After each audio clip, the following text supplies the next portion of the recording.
ኩሉ ኣብ ሰማይ እሱር ክኸውን እዩ ኣብ ምድሪ ዝፈታሕክምዎ ኩሉ ኣብ ሰማይ ፍቱሕ ከም ዝኸውን ብሓቂ ይብለኩም ኣለኹ ሰማይ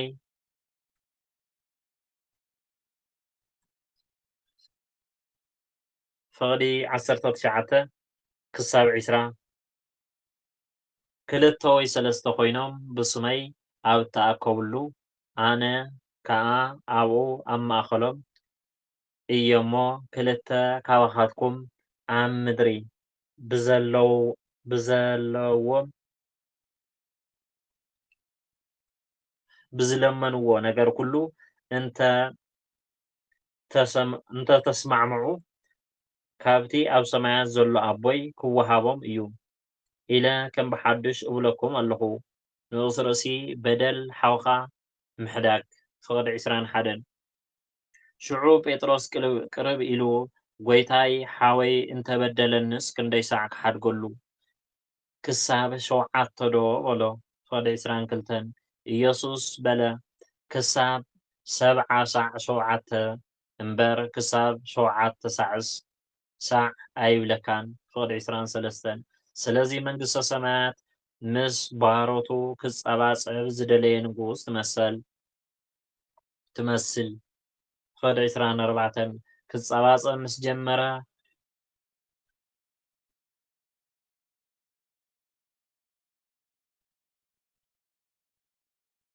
ይቅርታ ቅጽልለይ ኹነታተይ ካብ 24 ይቅርታ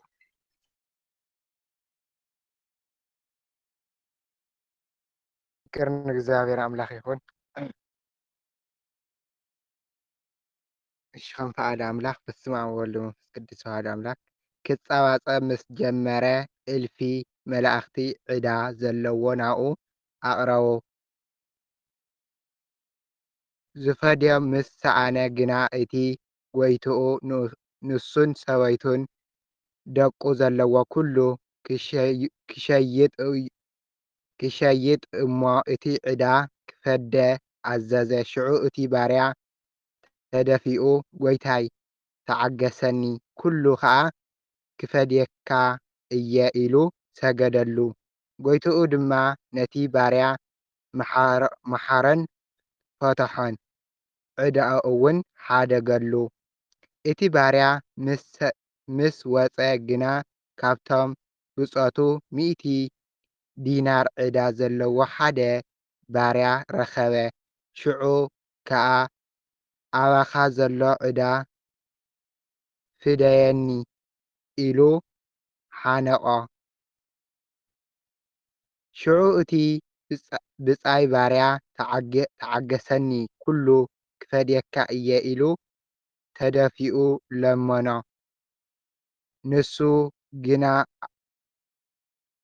ንሱ ግና ኣበዮ ከይዱ ድማ ክሳዕ ዕዳኡ ዝፈዲ ኣእሰሮ። እቶም ብፆቱ ባሮት ዝገብሮ ርእዮም ብዙሕ ጐየዩ። ከይዶም ከዓ ዝኾነ ኩሉ ንጐይትኦም ይሰርዩ። እስከኣርምን ኩራት ሓተይሲ ብዙሕ ጓሃዩ ከይዶም ከዓ ዝኾነ ኩሉ ንጐይትኦም ነገርዎ። ሽዑ ጐይትኡ ጸዊዑ ኣታ ክፉእ ባርያ ኣነ ክንዲ ዝለመንካኒ ብዘሎ ዕዳኻ ሓደግኩልካ። ንስኻ ኸ ከምቲ ኣነ ዝመሓልኩልካ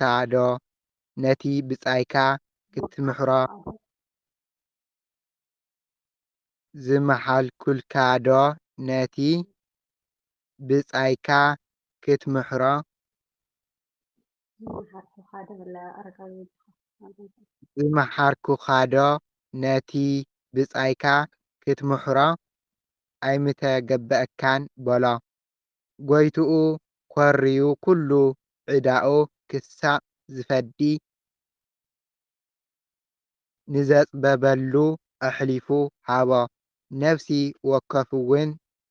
ወከፍኩም ነንሓው ነቲ በደሉ በብልብኹም ይቕረ እንተዘይበልኩምሉ እቲ ሰማያዊ ኣቦይ ድማ ከምኡ ክገብረልኩም እዩ።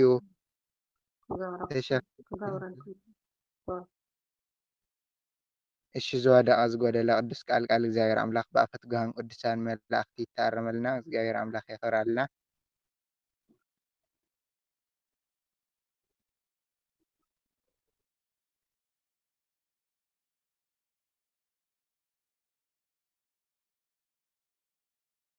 آمين. قال تسمعنا أنا ضاحي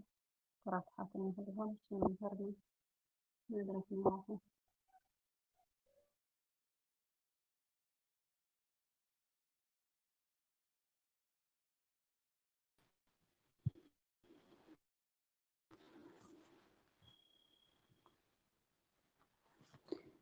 آمين. قال يسمع لنا سلقالو نيتقالو عليه قدوس እግዚአብሔር አምላክና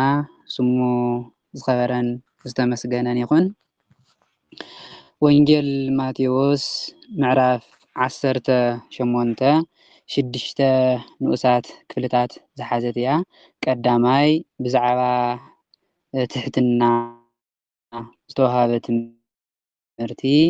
ካልኣይ ምኽንያት ፈተና፣ ሳልሳይ ምስላ ዝጠፍአ በጊዕ፣ ራብዓይ ሓውካ ምስ በደለካ ምብካር ከም ዝግባእ፣ ሓምሻይ ኢየሱስ ንሃዋርያት ስልጣን ከም ዝሃቦም፣ ሻድሻይ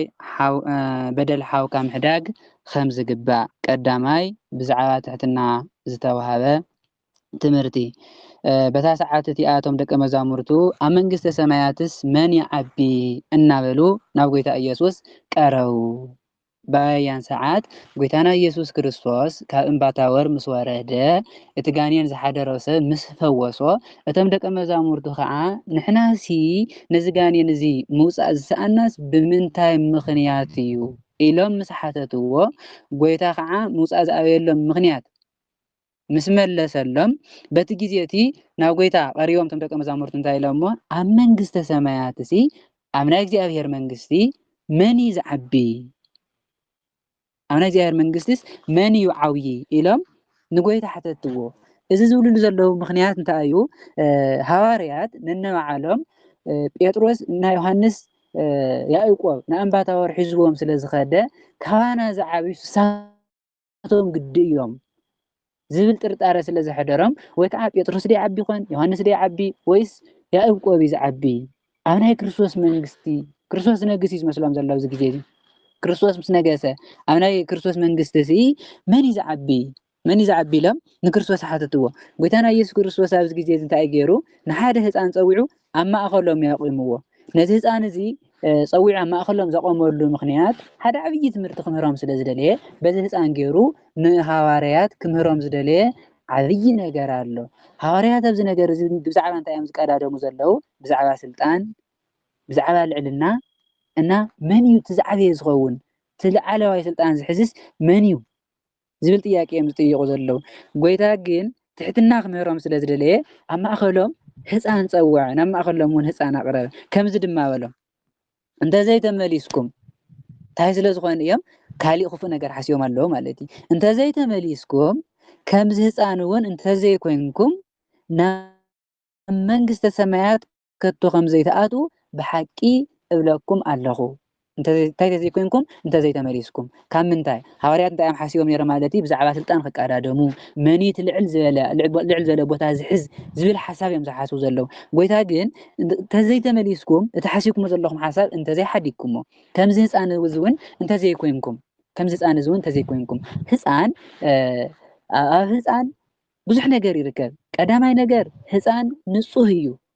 ንጽህና ኣለዎ። ካልኣይ ህፃን ትሑት እዩ፣ ትሕትና ኣለዎ። ሳልሳይ ህፃን ቅድስና ኣለዎ፣ ቅዱስ እዩ። ራብዓይ ህፃን ኣገልጋሊ እዩ፣ ተኣዛዚ እዩ። ወለዱ ክልእኽዎ ከለው ይእዘዝ፣ ተኣዛዝነት ኣሎ ህፃን። ጎይታና ኢየሱስ ክርስቶስ እውን እንታይ እዩ ዝብሎም ዘሎ? ንስኻትኩም እውን እዩ ከምዚ ህፃን እዚ ንጹሃት እንተዘይኮንኩም፣ ከምዚ ህፃን እዚ ትሕትና እንተዘይሒዝኩም፣ ከምዚ ህፃን እዚ ቅዱሳት እንተዘይኮንኩም፣ ከምዚ ህፃን እዚ ኣገልገልቲ እንተዘይኮንኩም ናብ ስልጣን ናብ ልዕልና እንድሕር ትቀዳደሙ ኮይንኩም እታ ናይ እግዚኣብሔር መንግስቲ ትልዋ ዘለኹም እዚ ከቶ ክትኣትዋ ኣይትኽእሉን ክትወርስዋ ኣይትኽእሉን። ናይ እግዚኣብሔር መንግስቲ ዝወርሳ ከመይ ዝበለ ማለት እዩ ከም ህፃን ዝበለ እንታይ ዝኾነ ንፁህ ቅዱስ ትሑት ኣገልጋሊ ዝኾነ ጥራሕ ናይ እግዚኣብሔር መንግስቲ ዝወርሳ እምበር ትዕቢት ዘለዎ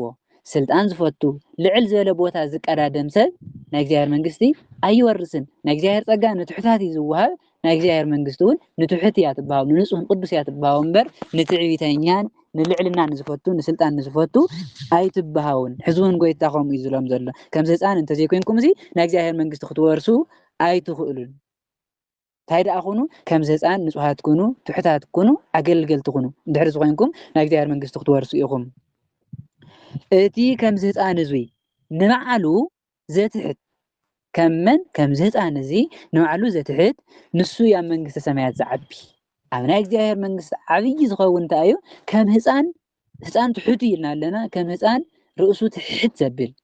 ካብ ክርስቶስ ትሕትና ዝተምሃረ ትሕት ዘብል ከም ህፃን ንፁህ ዝኾነ ከም ህፃን ኣገልጋሊ ዝኾነ ከም ህፃን ቅዱስ ዝኾነ ኣብ መንግስቲ ሰማያት እንታይ ይኸውን ዓብይ ይኸውን። ኣብዚ ምድሪ እዚ ብስጉ ዓብይ እንዳሃለወ ግን ቅዱስኑ ንፅህኑ ኩሉ ነገሩ ከም ህፃን ዝኾነ ትሕት ዝበለ ሰብ ኣብ መንግስቲ ሰማያት ዓብይ ይኸውን ኢሉ መለሰሎም ጎይታ። ሕዚ ዝብሎም ዘሎ እንታይ ንስኹም ብዛዕባ ስልጣን ብዛዕባ ልዕልና ትሓስቡ ኣለኹም። እዚ ግን ኣብዚ ምድሪ እዚ ስልጣን ዝሓዘ ሰብ ኣብዚ ምድሪ እዚ ክምችዎ ዝሓስብ ሰብ ኣብ መንግስቲ ሰማያት እንታይ ክፍሊ የብሉን እዩ ዝብሎም ዘሎ። እንታይ ደኣ ከም ህፃን ትሑት ዝኾነ ርእሱ ትሕት ዘበለ ብንፅህናን ብቅድስናን ብኣገልግሎትን ዝነበረ ግን ኣብ ናይ እግዚኣብሔር መንግስቲ እንታይ ኢሉ ዓብይ ይኸውን ክብር ኣለዎ። እንድሕር ከምኡ ኮይኑ ከዓ ከምዚ ህፃን ኩኑ ኣብ መንግስቲ ሰማያት ዓበይቲ ክትኮኑ እንድሕር ደሊኹም እዚ ከምዚ ህፃን ኮይንኩም ኣገልግሉ ትሑታት ኩኑ ንፁሃት ኩኑ። እቲ ንከምዚ ዝበለ ህፃን ብስመይ ዝቕበል ንዓይ ይቕበል። እቲ ንከምዚ ዝበለ ህፃን ብስመይ ዝቕበል ንዓይ ይቕበል። እቲ ህፃን እንታይ ኢልናዮ ትሑት ንፁህ ቅዱስ ኣገልጋሊ ከምዚ ህፃን ዝበለ ኣገልጋሊ ትሑት ዝኾነ ኣገልጋሊ ንፁህ ዝኾነ ኣገልጋሊ ቅዱስ ዝኾነ ኣገልጋሊ ናይ መን ኣገልጋሊ ናይ ክርስቶስ ኣገልጋሊ ከም ህፃን ኮይኑ ትሕት ኢሉ ዘገልግል ናይ ክርስቶስ ኣገልጋሊ ነዚ ሰብ እዚ ናይ ክርስቶስ ኣገልጋሊ እዩ ንፁህ እዩ ብሓቂ ትሑት እዩ እቲ ዝናገሮ ቃል እውን ናይ ክርስቶስ እዩ ኢሉ ዝተቐበለ ሰብ ኢሉ ጎይታና ኢየሱስ ክርስቶስ እንታይ ኢሉ ንዓይ ይቕበል። ንመን ንክርስቶስ ናይ ክርስቶስ ኣገልጋሊ ዝቕበል ሰብ ናይ ክርስቶስ ቃል ስለ ዝሰምዕ ንክርስቶስ ይቕበል ንክርስቶስ ይኣምን ኣሎ ማለት እዩ። እቲ ንሓደ ካብዞም ብኣይ ዝኣምኑ ኣናእሽተይ ዘስሕት ድማ እምኒ መጥሓን ኣብ ክሳዱ ተኣሲሩ ኣብ ዓሚቕ ባሕሪ እንተዝጠልቕ መሓሾ እንታይ ዝኾነ ከምቲ ከም ህፃን ንእሽተይ ዝኾነ ኣናእሽተይ ዝኾኑ ካብዞም ኣናእሽቲ እዚኣቶም ተባሂሎም ዘለዉ መን እዮም ሃዋርያትን ሃዋርያት መሰል ናይ ሃዋርያት ስልጣን ሒዞም ከም ሃዋርያት ሓቀኛ ቃል ትሕት ኢሎም ዘምህሩ ማለት እዩ። ነዞም ሰባት እዚኣቶም ዝተቐበለ ንዓይ ይቕበል ኢሉ ኣሎ ጎይታ። ካብዞም ኣናእሽተይ እዚኣቶም ኣናእሽቲ ተባሂሎም ዘለዉ ሃዋርያት ብኩሉ ነገሮም ዝነኣሱ እዮም ሃፍቲ የብሎምን ንብረት የብሎምን ኣብዚ ዓለም እዚ ዝርብሕዎ ነገር ኩሉ ስለዚ የብሎም ኣናእሽቲ ተባሂሎም ኣለዉ። ብሓፂሩ ናይ ክርስቶስ ኣገልገልቲ ኩሎም ኣብዚ ምድሪ እዚ ኣገልገልቲ እምበር ምችዎም ዝነብሩ ሰባት ስለዘይኮኑ ኣናእሽቲ ኢልዎም ኣሎ ጎይታ። ነዚ ዘስሕት ሰብ ነዚ ሰብ እዚ ዕንቅፋት ዝኸውን ነዚ ሰብ እዚ ንክስሕት ምክንያት ዝኸውን ሰብ ነዚ ሰብ ምክንያት ዝኾነ ሰብ እዚ መጥሓን ኣብ ክሳዱ ተኣሲሩስ ናብ ባሕሪ እንተዝሰጥም ይሕሾ። መጥሓን ኣድጊ ማለት ኣብ እስራኤል ዋላ ኣብ ዓድና እውን ኣሎ ዘይቲ ዓሸራ ዝበሃል ኣሎ። ዘይቲ ከውፅኡ ከለዉ ኣብ ዓድና ብግመል እዩ ዝዘውር ኣብ እስራኤል ግን ብኣድጊ ገይሮም እዮም ዘዝርዎ። ነቲ መጥሓን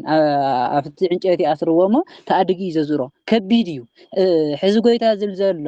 እቲ ከቢድ ዝኾነ እምኒ ኣብ ክሳዱ ኣሲሩ ናብ ባሕሪ ተዝሰጥም ይሕሾ። ንመን ንሰብ ዕንቅፋት ዝኸውን ሰብ ንሰብ ዝስሕት ንሰብ ንዕንቅፋት ምክንያት ዝኸውን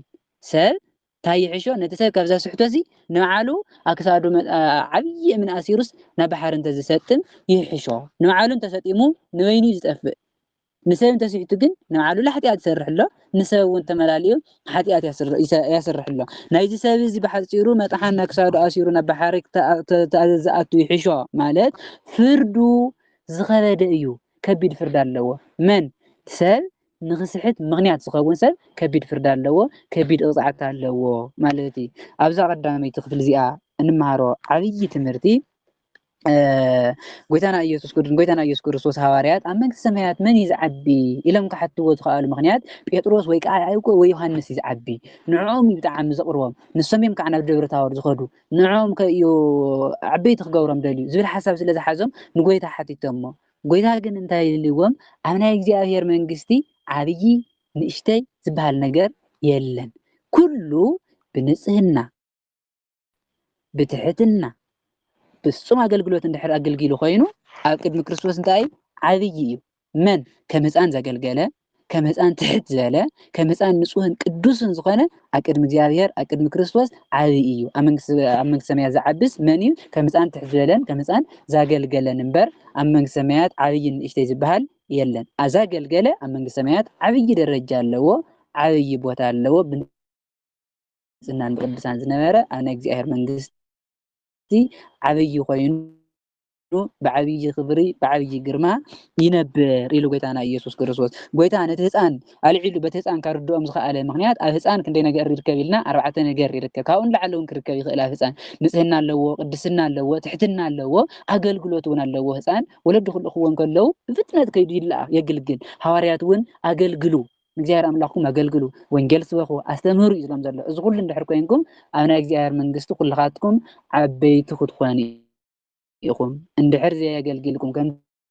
زي أنا زنت زي كونكم أنت زي تمليسكم أو زي أنت حاسيهم سلا زلاو يوم مدراوي زغنا لنا مدراوي زغنا سلطان سلا زحسوا تحتنا حازو تحتنا أنت حسكم كن أنا أجار من قصدي كتكور إخوم كم زوالهم يعتمرنا معنا عابزنا مهارو نجار كم هسان زل نجار معنا من عبية مرتين نحن كم هسان نطهاتن قدساتن نكرسوس أملاخنا أقل قلتن تحتاتن كنكون خمزة لنا يعتمرنا نكرسوس أملاخنا نحرق قلنا خوينا لكعتنا هوارات توها بس أجاون معنا توهاونا الله مالتي إتنكرسوس استقبل دما مهني يكرتا نتو كريستوس زلأخوم نتم كم هسان إشتي تخونا قلقلتي نعو نكريستوس قلقال إيلو زتقبل نكريستوس تقبل مخانو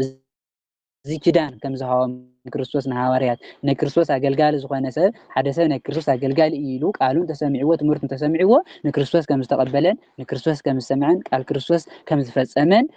قال كدان نهاوريات كم زهاوم قيتانا يسوع كريستوس داردنا نسب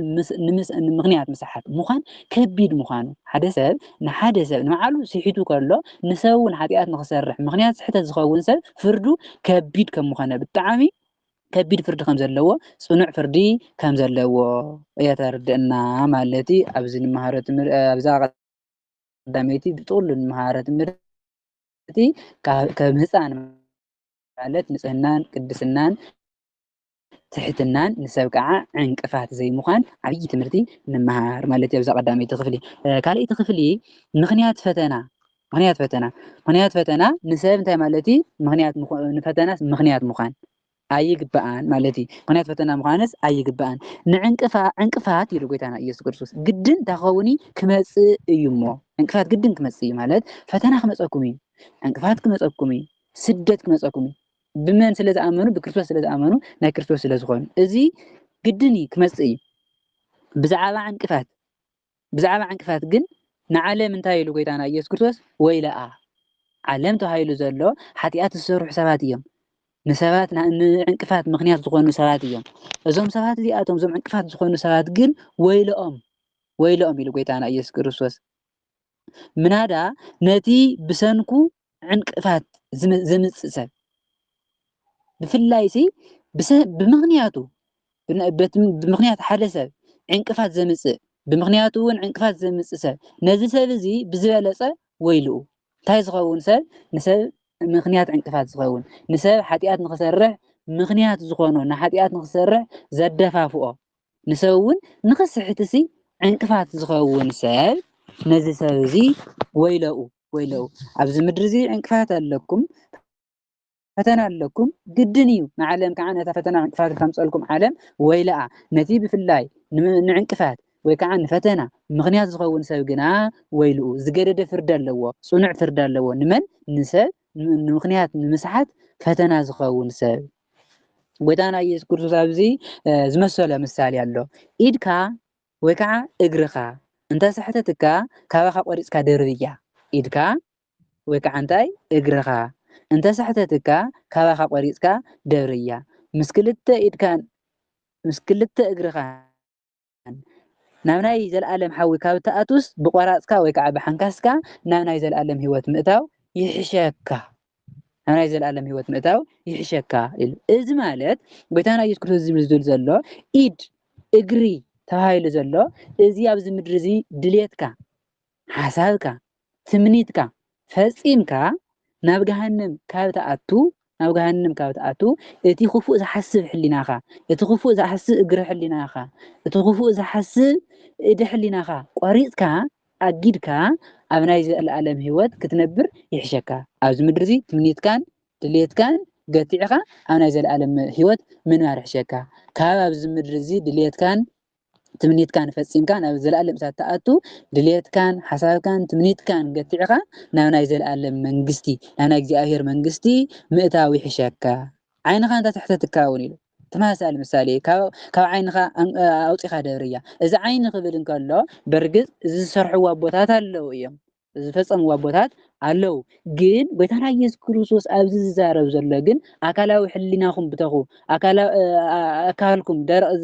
ኢድኩም ወይ ከዓ እግርኩም ዓይንኩም ኣውፁ ማለት ዘይኮነ ዓይነ ሕሊናኹም ተግበሩ ኣውፅኡ እቲ ክፉእ ዝሓስብ ክፉእ ርእዩ ክፉእ ዝሓስብ ዓይነ ሕሊናኹም እግረ ሕሊናኹም ኢደ ሕሊናኹም እዚ በዓለት ብሓፂሩ እንታይ እዩ ልብኹም እንታይ ገበሩ ማለት እዩ ግጥዑ ልቢ ንኩሉ ዘስርሖ ኢድ ክሰርቕ ዝገብሮ ልቢ ዝሓሰቦ እዩ እግሪ ናብ ቤት ጣዖት ክኸይድ ዝገብሮ ልቢ ዝሓሰቦ እዩ ዓይኒ እውን ርእዩ ክምነ ዝገብሮ መን እዩ ልቢ እዩ ነዚ ኩሉ ውሽጣዊ ሕሊናኹም ግጥዑ ካብ ርእኹም ተመኒኹም ድሌትኩም ፈፂምኩም ናብ ገሃነመ እሳት ካብ ተኣትዉ ሕሊናኹም ገቲዕኹም ሓሳብኩም ገቲዕኹም ትምኒትኩም ገቲዕኹም ናይ ዘለኣለም መንግስቲ ምውራስ ይሕሸኩም እንታይ ካብ ምዃን ዕንቅፋት ካብ ምዃን ትምኒትካ ፈፂምካ ናብ ናይ ዘለኣለም እሳት ካብ ምእታው ትምኒትካ ከይፈፀምካ ትምኒትካ ገቲዕኻ ናይ ዘለኣለም መንግስቲ ምውራስ ይሓይሽ ኢሉ ጎይታና ኢየሱስ ክርስቶስ ኣብዛ ካልአይቲ ክፍሊ እዚኣ ንመሃሮ ትምህርቲ ዓብይ ትምህርቲ ድማ ኣብዚ ዓለም እዚ ኣብዚ ምድሪ እዚ ዕንቅፋት ፈተና ከም ዘሎ ንፈልጥ ግድን እዩ ሓደ ሰብ ናይ ክርስቶስ ክኸውን ከሎ ናይ ክርስቶስ ኣገልጋሊ ክኸውን ከሎ ፈተና ዕንቅፋት ስደት ከም ዝመፅእ ግድን እዩ ነቲ ንፈተና ንዕንቅፋት ንስደት ምክንያት ዝኸውን ሰብ ግን ወይሉኡ ኢሉ ጎይታና ኢየሱስ ክርስቶስ ዓብይ ፍርዲ ኣለዎ ዓብይ ዕዳ ኣለዎ እንታይ ስለ ዝኾነ መሳደዲ ስለ ዝኾነ ፈተና ፈጣሪ ስለ ዝኾነ ነዚ ሰብ እዚ ዓብይ ፍርዲ ኣለዎ ኢሉ ጎይታና ኢየሱስ ክርስቶስ ንሕና እውን ኣብዚ ክነስተውዕሎ ዝግባእ ዓብይ ነገር ኣሎ ንሰብ ዕንቅፋት ክንከውን የብልና ናይ ክርስቶስ ብምዃንና ብዙሕ ፈተና ክመፀና ይኽእል ግን ንሕና ክንጥንቀቐሉ ዝግባእ ዓብይ ነገር ንሰብ ዕንቅፋት ክንከውን የብልናን ብሰንክና ሰብ ክዕንቀፍ የብሉን ብሰንክና እውን ሰብ ክፍተን የብሉን ኣብዚ እግርኻ ቆሪፅካ ኢድካ ቆሪፅካ ደብሪ ዓይንኻ ኣውፂኻ ደብሪ ማለት ድማ እንታይ ምዃንና ክንርድኦ ዝግባእ ሕሊና ልብኻ ምግታዕ እምበር ሰብ ኢዱ እንተቆረፀ ልቡ እንተዘይቀጢዑ ልቡ እንተዘይቆሪፁ ልቡ እንተዘይገሪዙ ኢዱ ስለዝቆረፆ እግሩ ስለዝቆረፆ ዓይኑ ስለዘውፅኦ ካብ ሓሳብ ካብ ትምኒት ክቁጠብ ማለት ኣይኮነን በርግፅ ኣቦታትና ገይሮሞ እዮም ኢዶም ዓይኖም ዘውፀለው ኢዶም ዝቆረፀለው እግሮም እውን ሓዊ ዝኣተው ብዙሓት ኣቦታት ኣለው ዝፈፀሙ ኣለው ግን ንሳቶም እንታይ እዮም መጀመርያ እንታይ እዮም ገይሮም ልቡኖኦም ዝገትዑ ሰባት እዮም ልቡኖኦም ዝገረዙ ሰባት እዮም ልቡኖኦም ዝገትዑ ሰባት እዮም እዚ ግን ድሓር ከዓ ዝተባሃለ ብደገ ፈፂሞም ኣለው ንሕና ግን ኣብዚ ክነስተውዕሎ ዝግባእ መጀመርያ መሰረታዊ ነገር ኣካልና ክንቆርፅ ዘይኮነ ዝእዘዘና ዘሎ እዚ እንታይ እዩ ሕሊናና ክንገጥዕ ከም ዘለና ብእግርና ናብ ቤተ ጣዖት ክንከድ ክንሓስብ የብልናን ሕሊናና ክንገትዕ ኣለና ብኢድና ክንሰርቕ ዝሓስብ ክፉእ ነገር እውን ኢድና ተሓሳብና ክንገትዕ ኣለና ክፉእ ርእዩ ክምነ ዝኽእል ዓይንና እውን ክንገትዕ ኣለና ምክንያቱ ዓይኒ ሕሊናናስ ንፅቡቅ ነገር እምበር ንሕማቅ ነገር ክንጥቀመሉ የብልናን እግር ሕሊናና እውን ከምኡ እምበር ክፉእ ነገርስ ክንሓስበሉ የብልናን ብጥቕልሉ እዚ ልብና ፅቡቅ ነገር ከምንጩ ኣለዎ እምበር ሕማቅ ነገር ከምንጩ የብሉን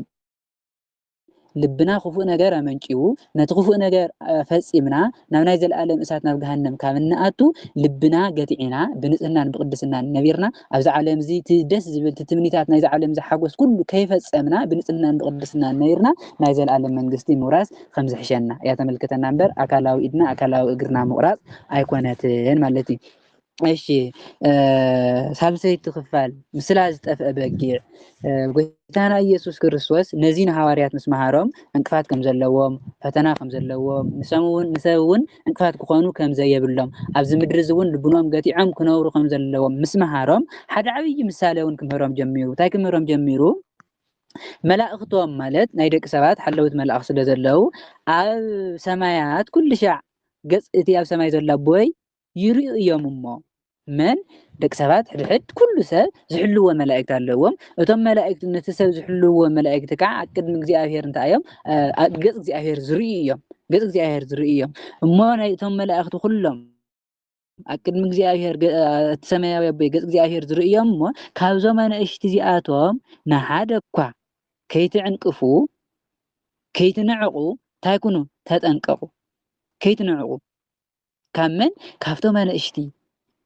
بكريستوس أنا إيش تزخانو بكريستوس نكريستوس نخجلجولك هذا عالم زي كل ربح رحيقهم أنا إيش تزخانو كمز أنا تحتات زخانو كمز أنا أجلجلت زخانو نظام سوازي أتومسي كي تنحقو تتنققو تايس لزخانو نظام سوازي أتوم ملائكتي أكد مزي أهرت أو يقول إيامو أكد مزي أهرت أو سلزولو نسخهم نزسابز اندحرني حكم تم ملائكت انتاي دسا يولامن صبو أي سمعمن ثم ملائكة اندحر دس زي الوام كعزي أهير انت أيو كحزنيو زي أهير حدث نحاول على حدث كفو النجر كحزن كله وكعك قية من كله زي أهير أملاخ يحزن زي أهير أملاخ يحزن زي أهير كحزن كله خا ثم قدم زي أهير دلو ملائكة تيكون له جس زي أهير يري له زي أهير كم زي حزن دس كم زي ولا يري له دحري تاخجور يوم نتخوف إزجا برسل كي يقصفوهم أنتي ما قصرت تغير لهم أنتي ما قصرت تغير لكم أنتي ملائكة قدم زي أهير توصل زلو نجزي أهير سلزوري إزي تتنققوا تاكي تقانو سب كي تنحقوا سب كي تنحقوا ما نمسى نايكرفس أقل زخانة سازي كتنحقوا ويولكن نايكرفس أقل ترح زي كوانا بعرأي سلاسي زفتت أرسو كله سب كم مخانو متن مغباري قبع هايمانوت كم هايمانوتو جن سب كم مخانو متن نايكزيار فطر مخانو كم مخانو متن أيكون عندنا سب إكزيار فطر فترات كله قدوس مخانو فليتك مخبار يقبع من حقس أي يقبعان نحقات وكعاد تعبيت لعلنا أنا شيطان نمبر نحادة كريستيان وكعاد حدا نجي أهرسل سلا زي كون أي ود سبب يلقيت أنا يسوع كريستوس نزت أف كدلن كدحنن يزمسه من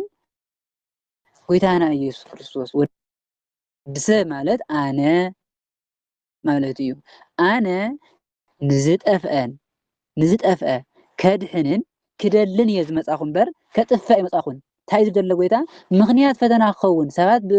كتف زي كونكم مسيس دك سبات كدحن دك سبات كدل يمسي إلو قويتا نهاريات بزعبا ودك زي أهير مخانو أي تقلصوني أي تنقرني زلول زنوير مغنيات حاجة نقر انت أي توم سبات فتنا نخال علس مغنيات خون يولن نفتناس مغنيات مخان أدلاي كم زي كونه أيو زردو أمير نهاريات حزد ما قويت أنت أيلو نفتناسي مغنيات يتخونو نسوون آيتنا عاقو أنا زمس أخوس سب خدال لنبر سب كتفا يكونكون نسخاتكم كعاد سب سي كدحن أنا زيار من قصتي زمن لا سلو مغنيات يخون كتسعر زلكم بر سب بسنككم زي كتفا يولن حدا سب خلينا نقدر كسر حريقكم نحكم أقاليلكم كند خملة استجوروا أقاليلكم نحكم كواهم كترحقوا يولكم እንዳይዳ ከምቲ ክርስቶስ ነቲ ዝጠፍአ ሰብ ከድሕን ከም ዝመፀ ንስኻትኩም እውን ነቲ ዝጠፍአ እንዳደለኹም ታይገበሩ ኣድሕንዎ መሃርዎ ንማሊ ጎይታ ከም ዘለ ኣነስ ንዝጠፍአ ከድሕን እየ መፅእ እምበር ከጥፍእስ ኣይመፃኹን እንታይ ይመስለኩም ኢሉ ድማ ምሳሌ መሲል ኣሎ እንታይ ይመስለኩም ሓደ ሰብ 100 ኣባግዕ ዘለዎ ኣባግዕ ሓደ ሰብ እዚ 100 ኣባግዕ ዘለዎ ሓደ ሰብ ኣሎ ካብተን 100 ኣባግዕ ሓንቲ በግዕ ትጠፍኦ 99 ኣባግዕ ግን ኣብ ኢዱ ኣለዋ ኣይጠፋን ነተን 99 ኣባግዕ ሓዲጉ ነታ ዝጠፍአቶ ሓንቲ በግዕ ክደሊ ይኸይድ ናበይ ናብቲ በረኻ ማለት ተን ዘለዋ 99 ሓዲጉ ተን 99 ኣባግዕ ዘይኮና ሕዚነኖ ዘለዋ እታ ዝጠፍአት ሓንቲ በግዕ ሕዚናቶ ዘላ ነተን 99 ሓዲጉስ ነታ ዝጠፍአት ሓንቲ ክደሊ ናምንታይ ይኸድ ናፍታ ዝጠፍአት እንተረኸባ ድማ ኢሉ ካብተን ዘይጠፍኣ 99 ንሲ በታሕንቲ ጠፊኣ ዝነበረት ዝተረኸበትስ ብኣ የመን ይሕጎስ ብጣዕሚ ይሕጎስ 99 ኣባጊዑ ይጠፍኣን ነይረን ግን እታ ጠፊኣ ዝነበረት ስለ ዝረኸባ ካብተን 99 እታ ጠፊኣ ዝነበረት ብምርካቡ የመና ይሕጎስ ኢሉ ከምኡ ድማ ኢሉ ጎይታና ኢየሱስ ክርስቶስ ነቲ ምሳሌ ክትርጉሞም ከሎ ከምኡ ድማ ካብዞም ንእሽተይ ሓደ እኳ ክጠፍእ ፍቃድ እቲ ኣብ ሰማያት ዘሎ ኣቦኻትኩም ኣይኮነን ፍቃድ እግዚአብሔር ኣይኮነን እንታይ ክኸውን ማንም ሰብ ብምክንያት ፈተና ሓደ ሰብ ንምጥፋኡ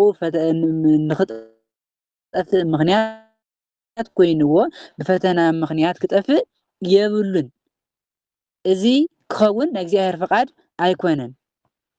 እግዚአብሔር ፍቃዱ ኣይኮነን እንታይ ክኸውን ሰብ ክጠፍእ እዚ እግዚአብሔር ኣይፈቱን ሕዚ እውን ጎይታ ዝብሎም ዘሎ ኣነሲ ሓደ ሰብ ብምክንያት ፈተና ክጠፍእ ኣይደልን ንሓደ ሰብ ከዓ ክትንሕቅዎ ኣይግባእን እንታይ ደኣ ክትኽብርዎ ኣለኩም ፈተና እውን ክትኾንዎ የብልኩምን ሰብ ክጠፍእ ዘይኮንኩም ክትፅዕሩ ዘለኩም ሲ ሰብ ክምለስ ሰብ ክድሕን ክትፅዕሩ ኣለኩም ልክዕ ኣነ ንዝጠፍእ ከድሕን ከም ዝመፃኹ ንስኻትኩም እውን ኣሕዋትኩም ክብድሉን ከጥፍኡን ከለው ዝምለስሉ መንገዲ ክትሓስቡ ኣለኩም እምበር መሊሶም ዝጠፍኡሉ መንገዲ ክትሓስቡ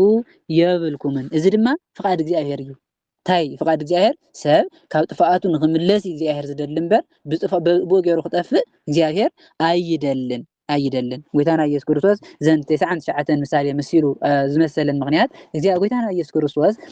መላእክቲ ከለው 99 ዝኣክሉ ነገደ መላእክቲ ከለውዎ ንዓኣቶም ሓዲጉ ንሓደ ኣዳም ከድሕኒ ናብ ዝምድሪ ዝመፅዩ ነቲ ዝጠፍእ ኣዳም ንሓደ ከድሕኒ ይመፅዩ ንሓደ ኣዳም ከድሕኒ ኢሉ መፅዩ ንሓደ ኣዳም እውን ዕለተ ዓርብያ መስቀል ውዒሉ ኣድሒንዎ እዩ ንዓና እውን ዝሃበና ጎይታና ኢየሱስ ክርስቶስ እንታይ ሓደ ሰብ ክጠፍእ የብሉን ንስኻትኩም ሰብ ክትድሕኑ ኣለኩም እምበር ሰብ ንክጠፍእ ፍእሲ ምክንያት ክትኾኑ የብልኩምን ሰብ ኣይትንሓቁ ሰብ እውን ብክፉእ ነገር ኣይትረኣዩ ኣኽብርዎ እንተበደለ እውን መሃርዎ ማዓድዎ እምበር ንዝጠፍአሉ መንገዲ ሲ ኣይትግበሩ እዚ ናይ ክርስቶስ ፍቃድ ኣይኮነን ናይ እግዚአብሔር እውን ፍቃድ ኣይኮነን ኢሉ ጎይታና ኢየሱስ ክርስቶስ ኣብዛ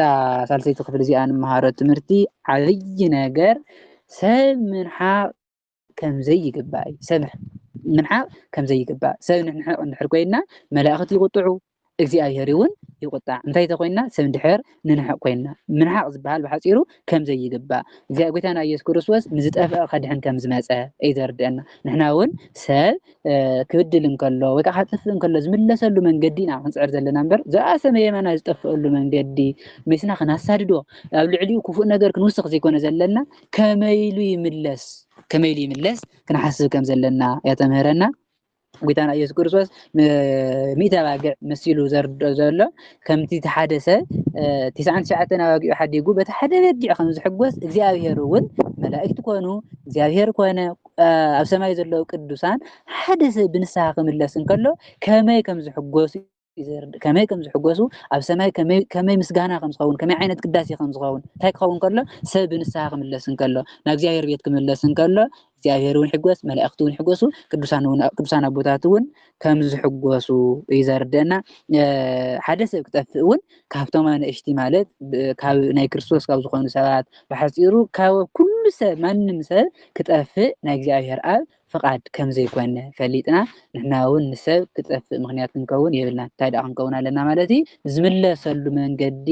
ዝመሃረሉ መንገዲ ዝንስሐሉ መንገዲ ክንፅዕርን ክንሕግዞን ኣለና እምበር ክንሕቆን ካባና ክንርሕቆን የብልናን ማለት እዩ ጎይታና እውን ከምኡ እዩ ዝብል ዘላ እሺ ዛራ ራብዒቲ ክፋል ሓውካ እንተበደለካ ምምካር ከም ዝግባእ ጎይታና መጀመርያ ይትንሓቁ ኢልዎም ሕዚ ሓውካ ከብድለካ እንከሎ ንእሽተይ በደል ክገብረልካ ከለኸ እንታይ ምግባር ይግባእ ምንሓቅ ካብኡ ምርሓቅ ምበኣስ ድዩ ወይስ እንታይ እዩ ዝግባእ ኣብዚ መሲ ይገልፀሎም ኣለና ሃዋርያት ሓውካ እንተበደለካ ከይድካ ንስኻን ንሱን በይንኩም ኮይንኩም እንታይ ግበሮ መዓዶ ሓውካ እንተበደለካ ንስኻን ንሱን ክልቲኹም በይንኩም ኮይንኩም እዚ መዓዶ እንተሰማዕካ ንሓውካ እንታይ ገበርካዮ ናትካ ገበርካዮ ሓውካ ገበርካዮ ዝበለፀ ክብሪ ሓውካዮ እንታይ ኮይኑ ምክርካ እንተሰሚዑ ተግሳፅካ እንተሰሚዑ እቲ ዝማዓድካዮ ምዕዶ እንተሰሚዑ እንታይ ይኸውን ኣሎ ሓውካ ገበርካዮ ዝበኣሰ ክብሪ ዓብይ ክብሪ ጸጋ ሃብካዮ እንታይ እዚ ሓደ ሰብ ክብድለንካ ከሎ ሓወይ እቲ ከምዚ ጌርካ ዝበደልካኒ በደልኩ ትክክል ኣይኮነን ንምንታይ ከም ጌርካ በዲልካኒ እና በዚ ሕዚንካኒ ኔርካ ስሕተት እዩ ኣነ ከዓ ንሱ ክሓድጎ እየ ንስኻ እውን ዝበደልካኒ እዚ ነገር ስሕተት ምዃኑ ኣሚንካ ሕደጎ ድሕሪ ገዲም ከይትብድለኒ ኢሉ ምስ ነገሮ ምስ መዓደ እዚ ሰብ እዚ እንታይ ክኸውን እቲ ተበዳሊ እዩ ኮይዱ ዝመክሮ ዘሎ እቲ በዳሊ ከዓ ኣነ በዲለዮ ከለኹ ንሱ ኳ መፅኡ ይቅርታ ኢልንስ ኣነ ደኣ እሞ እንታይ ኣነ እኮ ይቅርታ ክብሎ ዝግብአኒ ነይሩ ኢሉ እንተተመሊሱ እንታይ ኮይኑ ኣሎ ነታ ሓውካ ናትካ ገበርካዮ ጠቐምካዮ ዓብይ ክብሪ ሃብካዮ ማለት እዩ እንተዘይሰማዕካ ግና ኩሉ ነገር ኢሉ ጎይታና ኢየሱስ ክርስቶስ በኣፍ ክልተ ወይ ሰለስተ መሰኻኽር እዩ ዝቀውም እሞ ካብ ኣብ ካልኣይ ግዜ ማለት እዩ መጀመርያ ንበይንኻ ንበይኑ ምኸሮ ኣብ ካልኣይ ግዜ ግን ሓደ ወይ ከዓ ክልተ ምሳኻ ውሰድ ኢሉ ጎይታና እዩ ኩሉ ነገር ብክልተ ወይ ከዓ ብሰለስተ መሰኻኽር ስለ ዝቀውም እዚ እውን ብኦሪት ዝተነገረ ቃል እዩ ኩሉ ነገር ብኣፍ ክልተ ወይ ከዓ ሰለስተ መሰኻኽር ይጸንዕ ተባሂሉ ዝተነገረ ኣብ ኦሪት ዘዳግም ምዕራፍ 19 ቁጥሪ 15 ዘሎ ቃል እዩ እዚ ከምኡ ኢሉ ከም ዝተጻሓፈ መጀመርያ በይንኻ ምኸሮ ተሰማዕካ ጠቐምካዮ ረዳእካዮ እንተዘይሰማዕካ ግን ብኣፍ ክልተ ሰለስተ ምስክር ስለ ዝጸንዕ ኣብ ካልኣይ ግዜ ነዛ ሓውካ ቅድሚ ምብኣስካ ቅድሚ ምርሓቅካ ቅድሚ ምንሓቅካ እንታይ ግበር ይብል ዘሎ ኣብ ካልኣይ ግዜ ክልተ ሓደ ወይ ከዓ ሰለስተ ሰባት ሒዝካ ከይድካ ምኸሮ ንመዓዝ ግዜ ንኻልኣይ ግዜ ከምዚ ጌርካ ምኸሮ ንዓኣቶም እንተዘይሰምዖም ድማ ንመን ነቶም ክልተ ወይ ከዓ ሓደ ሰለስተ ርእስኻ ወይ ከዓ ክልተ ርእስኻ ኮይንካ ምስከድካዮ ነቶም ሰባት እሶም እውን ኣብ ቅድሚቶም ሰባት እሶም ጌርካ መኺርካዮ ነቶም ናይ ሰባት ምኽሪ እውን እንተዘይሰሚዑ ንቤተ ክርስቲያን ንገራ ቤተ ክርስቲያን ማለት አይና ኢልና ዘለና ማሕበር ክርስቶስ ኣመንቲ ህዝበ ክርስቲያን ማለት ቤተ ክርስቲያን ንቤተ ክርስቲያን ንገራ መጀመርያ በይንኻ ምኸሮ ካብኡ ክልተ ርእስኻ ወይ ሰለስተ ርእስኻ ጌርካ ምኸሮ እዚ ኩሉ ይሰምዑን እንትሉ ሳልሳይ ንመን ንገራ ንህዝበ ክርስቲያን ንገሮም ኣብ ቅድሚ ቤተ ክርስቲያን ኣብ ቅድሚ ህዝበ ክርስቲያን ኣቁምካ እዚ ሓወይ እዚ ከምዚ ዘለ በደል በዲልኒ ኣነ ከዓ ይቅርታ ኢለዮ ግን ንሱ እቲ ይቅርታ ይቅበለለይ ኣይከኣለን ካብቲ በደል እውን ክቁጦ ኣይክእልን እንዳበደለኒ ይነብር ኣሎ ኢሉ ኣብ ቅድሚ ቤተ ክርስቲያን ይናገር ድሕሪዚ ቤተ ክርስቲያን ማለት ህዝበ ክርስቲያን ብሙሉኦም ተኣኪቦም ከዓ ይምዕድዎ ንምንታይ ሕማቅ ትገብር ካብቲ ሕማቅ ስራሕካ ተመለስ ሓውካ እውን ይቕረበለካ ከሎ ንስኻ ይቕረበሉ ተመለስ ኢሎም ይመክርዎ ኣይሰምዕን እንድሕር ኢሉ ግን ነታ ቤተ ክርስቲያን ነቲ ማሕበር ነቲ ህዝቢ ነቲ ኣማኒ እውን ኣይሰምዕን እንትሉ ኢሉ ጎይታና ኢየሱስ ክርስቶስ ከም ኣረማውን ከም ተቐባሊ ቀረፅን ቁፀሮ ኣረማዊ ማለት ሃይማኖት ዘይብሉ ሃልወት እግዚአብሔር ዘይፈልጥ ማለት ኣረማዊ ተቐባሊ ቀረፅ ማለት ከዓ ግብሪ መኽፈሊ እዩ ተቐበልቲ ቀረፅ ብኣይሁድ ዘንድ ዝተጸልኡ ዝተጸየፉ ብእግዚአብሔር ዝተጸልኡ ዘንድ ተባሂሎም ይሕሰቡ ስለዝነበሩ ከም ኣረማውን ከም ተቐባሊ ቀረፅን ቁጠሮ እንታይ እንተኮይኑ ንሓው ይቐረ ዘይብል እንተኮይኑ ካብ ስሕተቱ ዘይምለስ እንተኮይኑ ተመኺሩ ዘይሰምዕ እንተኮይኑ በይንኻ መኺርካዮ ክልተ ርእስኻ ሰለስተ ርእስኻ ኮይንካ መኺርካዮ ኣብ ቅድሚ ህዝቢ ኣብ ቅድሚ ኣመንቲ ኮይንካ መኺርካዮ ንህዝበ ክርስቲያን እውን ኣይሰምዕን እንተኢሉ እዚ ሰብ እዚ ክፉእ መሃሪ ሕማቅ መሃሪ ስለዝኾነ እንታይ ይኹን ከም ኣረማውን ከም ተቐባሊ ቀረፅን ይኹን ካብ ቤተ ክርስቲያን ይፈለ ካብ ቤተ ክርስቲያን ይፈለ እንታይ ይኹን ሕማቅ ስለዝኾነ ግብሪ ጽድቂ ስለዘይብሉ ናይ ክርስትንኡ መግለፂ ጽቡቕ ስራሕ ስለዘይብሉ ክርስቲያን ኣይኮነን ሰብ እዚ ክርስቲያን ተባሂሉ ክፅዋዕ ኣይኽእልን እቶም ማሕበር ክርስቲያን ፈሊጦሞ እዚ ሰብ እዚ ስለዘይምለስ ፈሊጦም ካብቲ ህዝቢ እንታይ ይኸውን ይፍለ ሃይማኖት ከም ዘይብሉ ከም ኣረማዊ ይኸውን እንታይ ስለዝኾነ ስለዘይተመለሰ ንሓው ይቕረ ስለዘይበለ ማለት እዩ ኣብዛ ራብዒቲ ክፍል እዚኣ እንመሃሮ ትምህርቲ ድማ ሓደ ሓውና ክበድለና እንከሎ ተበደልቲ ይቕረ ክንብል ከም ዝግብአና ንሓውና ከይድና ክንመክሮን ክንምዕዶን ከም ዝግብአና ንሓውና ከይድና መኺርና ምዒድናዮ ንሓውና እንት ዝበደለና በድልካ እንድሕር ተቆጢኡ ኮይኑ ንሓውና እንታይ ንገብሮ ኣለና ንጠቕምኦ ኣለና ንረብሖ ኣለና ሓው ማለት ኣብዚ ሓው ዝብል ዘሎ ናይ ስጋ ሓውና ማለት ኣይኮነን ኩሉ ብክርስቶስ ዝኣምን ሓው ስለዝኾነ እዩ ሓው ዝብል ዘሎ ኩሉ ብክርስቶስ ዝኣምን ክንድሕር ቆጢዕናዮ ኮይንና ይቕረ ክንብሎ ኣለና እቲ ሓውና ድማ እንድሕር ተመሊሱ ኮይኑ ጠቂምና ያለና ናና እግዚአብሔር መንግስቲ ክብሪ መሊስና ያለና ማለት እዩ መኺርናዮ እንድሕር ዘይሰምዑ ኮይኑ ክልተ ሰለስተ ግዜ ካልኦት ሰባት ሒዝና ክንመክሮ ይግባእ ንዖም እንድሕር ዘይሰምዑ ኮይኑ ኣብ ቅድሚ ማሕበር ክርስቲያን ይምከር እንድሕር ኣብዚ ኩሉ ዘይሰምዕ ኮይኑ ግና ከም ኣረማውን ከም ተቐባሊ ቀረፅን ይቁፀር ማለት ድሕሪኡ ከምዚ ጌርካ ብዘን ሰለስተ ዓይነት መንገዲ ከይድካ እዚ ሓውካ እዚ ካብቲ በደሉ እንተዘይተቆፂኡ ንስኻ ከም ሃይማኖት ዘይብሉ ጌርካ ትቆጥሮ ኣለካ ንስኻስ ርክብ የብሉን ሓውካ ኣይኮነን ማለት እዩ ድሕሪኡ ንስኻ ምንም በደል ዝበሃል ነገር የብልካን እቲ ንዓኻ ዝተዋሃበካ እጃምስ ወዲእኻ ኣለኻ ማለት እዩ ሕዋትና ክብድሉና ከለዉ ቀልጢፍና ክንቅየም ኮንኩሪ ዘይኮነ ዘለና በታ ናይ ሓደ ክርስቲያን ዝተዋሃበት ትእዛዝ በዘን ሰለስተ መልክዕ ጌርና ሓውና ክንመክሮን ክንምዕዶን ኣለና ተተመለሰ ሰየ ፅቡቅ ገበረ ተዘይተመሊሱ ግን ከምታ ዝተዋሃበትና ትእዛዝ ጌርና እንድሕር ሪሕቕናዮ ኮይና ሓጢኣት ኣይቁፀረናን ማለት እዩ ቤተክርስትያን ተባሂላ ዘላ ኣመንቲ ማለት እዩ ህዝቢ መኺሮሞ ምዒዶሞ ኣይሰምዕን እንተይሉስ ከም ኣረማውን ከም ተቐባሊ ቀረፅን ክቁፀር ኣለዎ ማለት እዩ ኣብዛ 4ይ ክፍሊ ንመሃሮ ዓብይ ትምህርቲ ብሓፂሩ ሓዋትና ከብድሉና ከለዉ ይቕረ ክንብለሎም ከም ዝግባእ እያ ትምህረና ማለት እዩ 5ይ ክፍሊ ጎይታና ኢየሱስ ክርስቶስ ስልጣን ከም ዝሃበን ሃዋርያት ስልጣን ከም ዝሃቦም ብሓቂ ብለኩም ኣለኹ ኢሉ ኣብ ምድሪ ዝኣሰርኩምዎ ኢሉ ኣብ ሰማይ እንታይ ክኸውን እዩ እሱር ክኸውን እዩ ኣብ ምድሪ ዝፈታሕኩሞ ከዓ ኣብ ሰማይ እንታይ ክኸውን እዩ ፍቱሕ ክኸውን እዩ እንታይ እዩ ዝብል ዘሎ እንታይ እንዳበለ እዩ መፅኡ ነይሩ ነታ ቤተክርስትያን ድሕሪ ሰሚዕዋ ግን ከም ተቐባሊ ቀረፅን ከም ኣርማውን ይኹን ካብ ቤተክርስትያን እንታይ ይኹን ይፈለ ተመኺሩ ተማዒዱ በተደጋጋሚ ግዜ ተመኺሩ ስለዘይሰምዐ እዚ ሰብ እዚ ሃይማኖት የብሉን ተፈልዩ ኣሎ ተወጊዙ ኣሎ ካብ መን ካብ ማሕበር ቤተክርስትያን ተፈልዩ ኣሎ ኣብ ሰማይ እውን እንታይ ይኸውን ዝተፈለየ ይኸውን ኣብ ናይ እግዚአብሔር መንግስቲ ይኣቱ ናይ እግዚአብሔር መንግስቲ ክወርስ ኣይኽእልን እንታይ ስለ ዝኾነ ከም ኣረማዊ ስለ ዝኾነ ግብሪ ናይ ክርስቲያን ምዃኑ ናይ ክርስቲያን ስራሕ ስለ ዘይሰርሐ ንሓውን ይቕረ ስለ ዘይበለ ተመኺሩ ተማዒዱ ስለ ዘይሰምዐ ኣብዚ ምድሪ እዚ ብምኽርን ብማዕዶን ዘይተመለሰ ሰብ ተወጊዙ ኣሎ ማለት እንድሕር ከም ኣረማዊ ኮይኑ ተወጊዙ ኣሎ ኣብ ሰማይ እውን ዝተፈለየ ይኸውን እንድሕር ተመኺሩ ተማዒዱ ሰሚዑ ግና ኣብ ናይ እግዚአብሔር መንግስቲ ዓብይ ክብር ኣለዎ ዓብይ ፀጋ ኣለዎ ዝተፈትሐ ይኸውን ማለት ናይ እግዚአብሔር መንግስቲ ይወርስ ማለት እዩ እዚ ስልጣን እዚ ንሰብ መኺርካን መዒድካን ናይ እግዚአብሔር መንግስቲ ምእታው ንሰብ መኺርካዮ ምዒድካዮ እንተዘይተመሊሱ ድማ ካብ ናይ እግዚአብሔር መንግስቲ ምውፃእ ማለት እዩ እዚ ስልጣን እዚ ከዓ ንሃዋርያት እዩ ተዋሂቡ ዘሎ ሃዋርያት ብከምዚ ዓይነት መንገዲ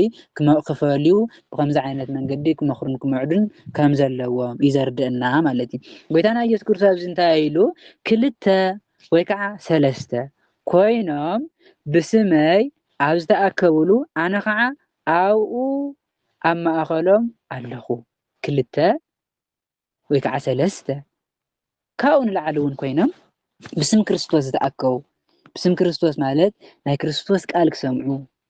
ብስም ክርስቶስ ክጽልዩ ነገረ ክርስቶስ ክነጋገሩ ብስም ክርስቶስ ዝተኣከቡ ኩሎም ካብ ክልተ ክሳብ ሰለስተ ንላዕሊ ኮይኖም ዝተኣከቡ ኣነ ማእኸሎም ክርከብ እየ ኢሉ ተስፋን ኪዳንን ይህቡ ጎይታና ኢየሱስ ኣብ ማእኸል መን ምክንያቱ ዋዛፋዛዛ ክፃወቱ መሕለፊ ግዜ ክገብሩ ወይ ከዓ ትምኒት ልቦም ንኸውግዑ ኣብ ዝተኣከቡ ዘይኮነ ዘሎ ጎይታና ኢየሱስ ክርስቶስ ብስም ክርስቶስ ናይ ክርስቶስ ነገረ ክርስቶስ ክመሃሩ ናይ ክርስቶስ ነገር ከውግዑ ብስም ክርስቶስ ንኽጽልዩ ዝተኣከቡ ሰባት ኣብ ማእኸሎም ክርከብ እየ ኢሉ ጎይታና ኢየሱስ ክርስቶስ ኪዳን ኣትዩ ኣሎ ንመን ንደቂ ሰባት ንሃዋርያት ነጊርዎም ብሃዋርያት ገይሩ ከዓ ንዓና ማለት እዩ ንሕና እውን ኣብቲ ዝተኣከብናዮ ነገር ብስም ክርስቶስ ናይ ክርስቶስ ነገር ክንመሃር ናይ ክርስቶስ ነገር ክንፈልጥ እንድሕር ንእከብ ኮይና ኣብ ማእኸልና ክርስቶስ ከም ዝርከብ እርግፀኛታት ንኸውን ኣለና ማለት እዩ ክርስቶስስ ንሕና ናይ ክርስቶስ ቃል ስለንሰምዕ ናይ ክርስቶስ ቃል ስለንነጋገር ክርስቶስ ኣብ ማእኸልና ኣሎ ማለት እዩ ክርስቶስ ኣብ ማእኸልና ኮይኑ ዝምግበና ዝምህረና ዘለስ ክርስቶስ እዩ ማለት እዩ ኣብ ማእኸልና ተረኺቡ ጸሎትና ዝቕበል ትምህርትና እውን ሓቀኛ ትምህርቲ ዝምህረና ክርስቶስ ኣብ ማእኸልና ኣሎ እንታይ ስለ ዝኾንና ብስም ክርስቶስ ስለ ዝተኣከብና ብስም ክርስቶስ ስለ ዝተሰብሰብና ማለት እዩ ኣብ ምድሪ ክልተ ወይ ሰለስተ ካባኻትኩም ኣብ ምድሪ ብዝለመንዎ ኩሉ ነገር እንተተሰማሚዖም ክልተ ወይ ሰለስተ ኣብዚ ምድሪ እዚ ክልተ ካብ ክልተ ንላዕሊ እውን ክኾኑ ካብ ሰለስተ ንላዕሊ እውን ክኾኑ ይኽእሉ ግን ተውሒዱ ክልተ ወይ ከዓ ሰለስተ ኮይኖም ኣብዚ ምድሪ እዚ ብዝለመንዎ ነገር ኩሉ ተሰማሚዖም ማለት እቲ ሓሳቦም ሓደ እንተኮይኑ ጸሎቶም ሓደ እንተኮይኑ እቲ ድልየቶም ንክርስቶስ ዘለዎም ኣገልግሎት ሓደ እንተኮይኑ በቲ ዝለመንዎ ነገር ተሰማሚዖም ሓደ ልቢ ኮይኖም ብፍቅሪ ኮይኖም ከይተቀያየሙ ዝለመንዎ ነገር በቲ ኣብ ሰማያት ዘሎ ኣቦይ ክግበረሎም እዩ ብሓቂ ብለኩም ኣለኹ ብሓቂ ክግበረሎም እዩ ይብለኩም ኣለኹ ብሓቂ ክግበረሎም እንታይ ንዝኾኑ ክልተ ወይ ሰለስተ ኮይኖም እዚ በቲ ዝጽልይዎ ጸሎት ተሰማሚዖም ፍቅሪ ኮይኖም እቲ ዝጽልይዎ ጸሎት እውን ፍቅሪ ተመሊኡ ክርስቶስ ኣብ ማእኸሎም ከም ዘሎ ኣሚኖም ብዛዕባ ክርስቶስ ከም ዝነጋገሩ ጸሎቶምን ክርስቶስ ከም ዝቅበሎም ኣሚኖም ክልተ ወይ ሰለስተ ኮይኖም እንድሕር ጠጠው ኢሎም ኮይኖም እግዚአብሔር ኣምላኽ ታገብረሎም ጸሎቶም ኩሉ ክሰምዖ እዩ ክግበረሎም እዩ ዝደለይዎ ነገር ክፍጸመሎም እዩ እንታይ እንተኮይኖም ግን ተተሰማሚዖም ፍቅሪ እንተሃልይዎም ሓድነት እንተሃልይዎም ክርስቶስ ኣብ ማእኸሎም ክርከብ እዩ ጸሎቶም እውን ኩሉ ክስማዕ እዩ ዝደለይዎ ነገር ክስማዕ እዩ ኢሉ ጎይታና ኢየሱስ ክርስቶስ ኣብዛ ሓምሸይቲ ክፍሊ እዚኣ ንመሃሮ ትምህርቲ ንሐዋርያት ዝተወሃበ ስልጣን ሓደ ሰብ ምኺርካዮ ምዒድካዮ ንሕቲ ዘይሰምዖ ኮይኑ ኣብዚ ምድሪ እዚ ተኣሲሩ ኣሎ ማለት እዩ ኣብ ሰማይ እውን ክፍሊ የብሉን ናይ እግዚአብሔር መንግስቲ ክወርስ ኣይኽእልን ማለት እዩ ተመኺሩ ተማዒዱ ዝተመለሰ ከዓ ተፈቲሑ ኣሎ ማለት ናይ እግዚአብሔር መንግስቲ ክወርስ ኣብ ሰማይ ዝተፈተሐ ማለት ኣብ ናይ እግዚአብሔር መንግስቲ ክወርስ እዩ ማለት እዩ ክልተ ወይ ሰለስተ ኮይኖም ብስመይ ተሰማሚዖም ብስመይ ዝተኣከቡ ከዓ ናብ ማእኸሎም ኣለኹ ዘለሉ ጎይታና ኢየሱስ ክርስቶስ ሰብ ብስም ክርስቶስ ነገረ ክርስቶስ ክነጋገር ናይ ክርስቶስ ትምህርቲ ክመሃር ማሕበር ገይሩ ካብ ክልተ ሰለስተ ካብኡን ላዕሊ እውን ኮይኑ ክስብሰብ እንከሎ እንታይ ክኣምን ኣለዎ እቲ ክርስቶስ ዝሃቦ ኪዳን ከም ዝፍጸም ክኣምን ኣለዎ ክርስቶስስ ኣብ ማእኸሉ ከም ዝርከብ ኣብ ማእኸል መን ኣብ ማእኸልቲ ማሕበር ኣብ ማእኸልቶም ክልተ ሰባት ኣብ ማእኸልቶም ሰለስተ ሰባት ኣብ ማእኸልቶም ካብኡን ላዕሊ ዘለዉ ሰባት እንታይ እንተኮይኖም እዮም ግን ስምምዕ እንተሃልይዎም ፍቅሪ እንተሃልይዎም ክርስቶስ ኣብ ማእኸሎም ከም ዝርከብ ኪዳን ሂቡ ኣሎ ኣብ ማእኸልኩም ክርከብ እየ ተሰማሚዕኩም ድሕር ክልተ ሰለስተ ኮይንኩም ድሕር ተሰማሚዕኩም ኢሉ ኪዳን ስለ ዝሃበና ክርስቶስ ንሕና እውን ካብኡን ላዕሊ ኮይንና ብስም ክርስቶስ ኢና ተሰብሲብና ዘለና ክርስቶስ ሕዚ ኣብ ማእኸልና ከም ዘሎ ፍጹም እምነት ክህልወና ኣለዎ ማለት እዩ ብስም ክርስቶስ ተሰማሚዑ ክልተ ካብኡን ላዕሊ ኮይኖም እውን ተሰማሚዖም ዝጸለይዎ ጸሎት ኩሉስ እቲ ሰማያዊ ኣቦ ክገብረሎም እዩ ኢሉ ጎይታና ኢየሱስ ክርስቶስ እዚ ቃል እዚ እውን ከም ዝፍጸመልና ክንኣምን ኣለና ንሕና ካብ ክልተ ንላዕሊ ኢና ብዙሓት ኢና እግዚአብሔር ይመስገን ካብ ክልተ ንላዕሊ ኢና ግን ኣብዚ ናይ ክርስቶስ ነገር ክንነጋገር ከለና ክርስቶስ ኣብ ማእኸልና ከም ዘሎ ንኣምን ኣለና እቲ ንጽልዮ ጸሎት እውን ተሰማሚዕና ብፍቅሪ ኮይና ንጽሊ ድሕር ሃሊና እግዚአብሔር ኣምላኽ ዝደለናዮ ነገር ከም ዝፍጽመልናን ከም ዝሰምዐልናን ክንኣምን ኣለና እቲ ናይ እግዚአብሔር ቃል ኣባና ከም ዝፍጸም ኣሚንና ብፍቅርን ብሓድነትን ብምስምማዕ ኣኼባና ንክብሪ ክርስቶስ ጸሎትና ንክብሪ እግዚአብሔር ጌርና ንክብሪ እግዚአብሔርን ንክብሪ ክርስቶስን ጌርና ክንጽልን ክንመሃርን ከም ዘለና እያ ትምህረና ዝሓምሸይቲ ክፍሊ ማለት እዩ ሻድሸይቲ ክፍሊ በደል ሓውካ ምሕዳግ ከም ዝግባእ ጎይታና ኢየሱስ ክርስቶስ ብምሳሌ ከም ዝገለጸ በደል ሓውካ ምሕዳግ ከም ዝግባእ ሽዑ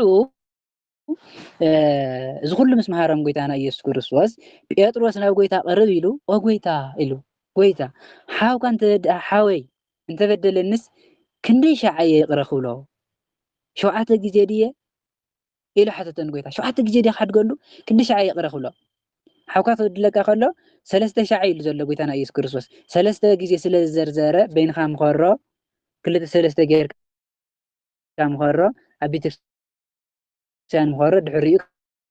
ከም ኣረም ይቁፀሮ ስለዚ በለ ነዚ ኣሒዙ ጴጥሮስ እንታይ ኢሉ 7 ሻዓ ድየ ካድገሉ ኢሉ ንጎይታ ሓቲትዎ ክንደይ ሻዓ ይካድገሉ ሓዊ ክብድለኒ እንከሎሲ ክንደይ ሻዓ ካድገሉ 7 ሻዓ ድየ ካድገሉ ኢሉ ናብ ጎይታ ሓተተ ጎይታ ግን እንታይ ኢሉ ኣብዚ ግዜ እዚ 770 ደኣ እምበር ክሳዕ 7 ኣይብለካን ክሳዕ 7 ኣይብለካን ጎይታ እውን ኣብዚ 770 ብለካ ኣለኹ ማለት 7 ክራባሕ 70 490 490 ግዜ ቆፂርካ ሕደገሉ ማለት ኣይኮነን ፈፂምካ ሕደገሉ ሓውካ ዕለት ክብድለካ ከሎ ንስኻ እውን ዕለት ፍጹም ኮይንካ 7 ዝምልክት እንታይ ፍጹምነት ዝምልክት ፍጹምነት ስለ ዘምልክት ሓውካ ዕለት ክብድለካ ከሎ ንስኻ እውን ከም በደሉ መጠን ዕለት ሕደገሉ እዩ ዘሎ ጎይታና ኢየሱስ ክርስቶስ እምበር ቆፂርካ 490 ግዜ ቆፂርካ ሓደገሉ ድሕሪኡ ግን ከይተሓድገሉ ማለት ኣይኮነን። ጴጥሮስ 7 ግዜ ቆፂሩ እዩ ክሓድግ ሓሲቡ ዘሎ ጎይታ ግን እንታይ እዩ ዝብሎ ዘሎ ፈፂምካ ኩሉ ግዜ ብዝበደለካ ልክዕ ንስኻ እውን ኩሉ ግዜ ብኡ መጠን ሕደገሉ ኢሉ መለሰሉ። ስለዚ ኢሉ ጎይታና ኢየሱስ ክርስቶስ መንግስተ ሰማያት እሲ ምስ ኣገልገልቱ ክፀባፀብ ዝደለየ ንጉስ ትመስል መንግስተ ሰማያት ናይ እግዚኣብሔር መንግስቲ ናይ እግዚኣብሔር ክብሪ ናይ እግዚኣብሔር ክብሪ ዝግለፀላ ናይ እግዚኣብሔር መንግስቲ ዝንገረላ ወንጌል ወይ ከዓ ናይ እግዚኣብሔር መንግስቲ ኣገልገልቱ ክፀባፀብ ዝደለየ ንጉስ ትመስል ምሳሌ ክምስለሎም ጀሚሩ ጴጥሮስ ዘምፅኦ ብምሳሌ ክገልፀሉ እዩ ደልዩ ክፀባፀብ ምስ ጀመረ ሓደ 10,000 መክሊት ሓደ መክሊት 42 ኪሎ ግራም እዩ ዝምዘን በቲ ናይ ቀደም መክሊት ገንዘብ ዘይኮነ ክብደት ስለ ዝነበረ 42 ኪሎ ሜትር ኪሎ ግራም ባይቅርታ ኪሎ ግራም ይምዘን 10,000 መክሊት ልቃሕ ዘለዎ ሰብ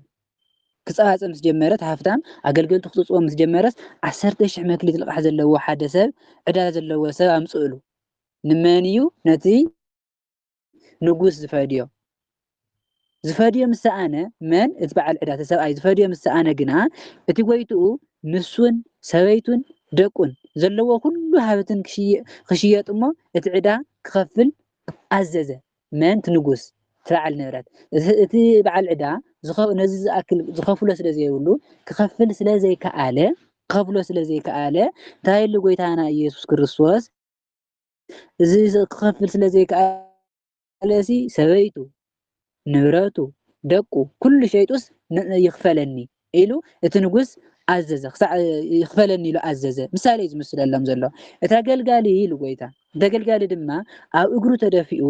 ጎይታይ ተዓገሰኒ ደኣ እምበር ኩሉ ተክገብር ክፈድየካ እየ እናበለ ለመኖ መን ተበዓል ዕዳ ጎይታይ ቤታካ ተዓገሰኒ ኩሉ ዕዳስ ክፈድየካ እየ ኢሉ ለመኖ እቲ ጎይትኡ ድማ ነቲ ኣገልጋሊ ራህርህሉ እሞ ፈትሖ ዕዳኡ እውን ኩሉ ሓደገሉ እቲ 10,000 ዝኣክል መክሊት ጎይታይ ቤዛኻ ክሳዕ ዝኸፍል ለካ ግዜ ሃበኒ ኢሉ ስለዝለመኖ ራህርህሉ ትንጉስ ራህሪሁ ድማ ፈትሑ እውን እቲ 10,000 ዝኣክል መክሊት ትዕዳ ሓደገሉ በቃ ሓዲገልካ ኣለኹ ችግር የብሉን ሰበይትኻን ደቅኻን ይሸየጡ ኢለ ዝነበርኩ እውን ሓዲገ ኣለኹ ትዕዳ እውን ክትከፍል ኣይትገደድ ሓዲገልካ ኣለኹ ኢሉ ሓደገሉ እቲ ኣገልጋሊ ምስ ወፀ ግና ካብ እስርየት ምስ ወፀ ካብቶም ብፆቱ 100 ዲናር ማለት ሓደ ዲናር ማለት ናይ ሓደ ሰብ ናይ ሓደ መዓልቲ ደሞዝ ነይሩ ብናይ ቀደም ማለት እዩ ዲናር 50 ሳንቲም ተባሂሉ ይግመት ሓንተ 100 ዲናር ዝተለቀሐ ሓደ ሰብ ይረክብ ዕዳ ዘለዎ ካብቶም ዕርክቱ ነቲ ዓርኩ ሒዙ ከዓ ዕዳይ ተኻንካ ዘይትኸፍለኒ ኢሉ ሓኒቑ ሓዞ እተባኻ ዘሎ ዕዳ ተኻንካ ዘይትኸፍለኒ ኢሉ ኣምፅ ኢሉ ሓኒቑ ሓዞ ንሱ 10,000 ዝኣክል መክሊት ዕዳ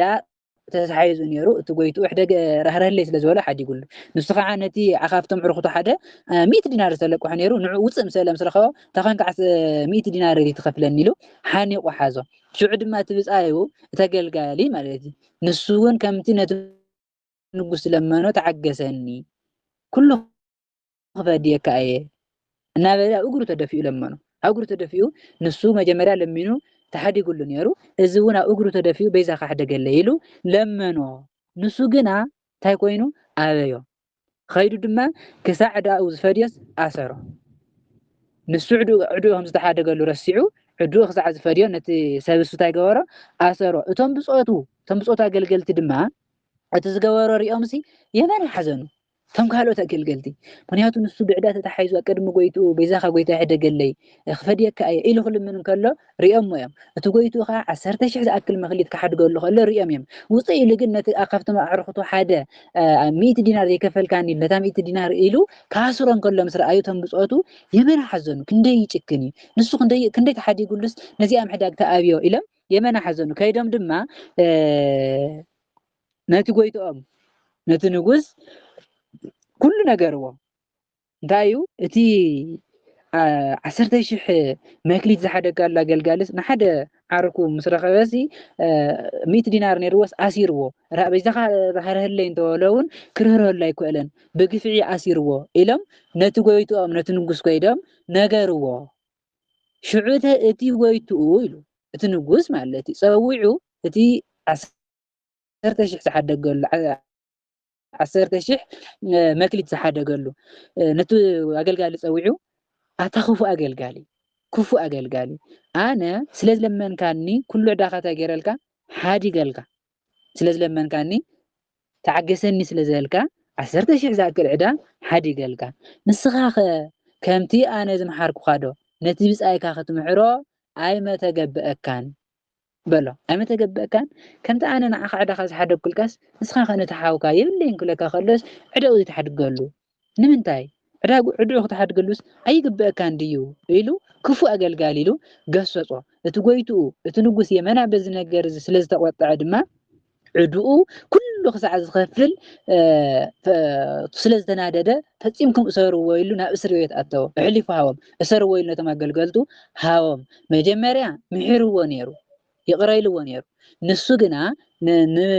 ብፃዩ ነቲ ሓዊ ይቕረ ስለዘይበለ እንታይ ገይርዎ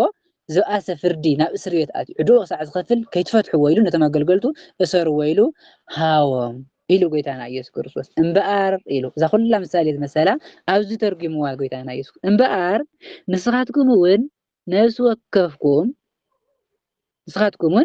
ወከፍኩም ነነባዓልኹም ሓደ ሰብ ነነባዓሉ ንኩሉ ንሓው ከብ ልቡ በደሉ እንተዘይሓዲጉሉ ሰማያዊ ኣቦይ እውን ከምኡ ክገብረኩም እዩ እቲ ምሳሌ ጎይታና ኢየሱስ ክርስቶስ ኣብዚ ተርጊምዎ ሕዚ እቲ ንጉስ ተባሂሉ ዘሎ እግዚኣብሔር ኣብ እዩ እቲ ኣገልጋሊ ተባሂሉ ዘሎ ድማ እቲ ናይ 10,000 ዝተለቀሐ ኣገልጋሊ ተባሂሉ ዘሎ ደቂ ሰባት ንእግዚኣብሔር እንብድሎ በደሊ ደቂ ሰባት እስክንደይ ዓይነት በደል ንእግዚኣብሔር ከም እንብድሎ ብዙሕ በደል ንብድሎ ግን እግዚኣብሔር ኣምላኽና በዲልና ኢና ሕደገልና ክንብል ከለና እግዚአብሔር ይሓድገልና ትብዙሕ ሓጢአትና ትብዙሕ በደልና እግዚአብሔር ይሓድገልና ንሕና ግን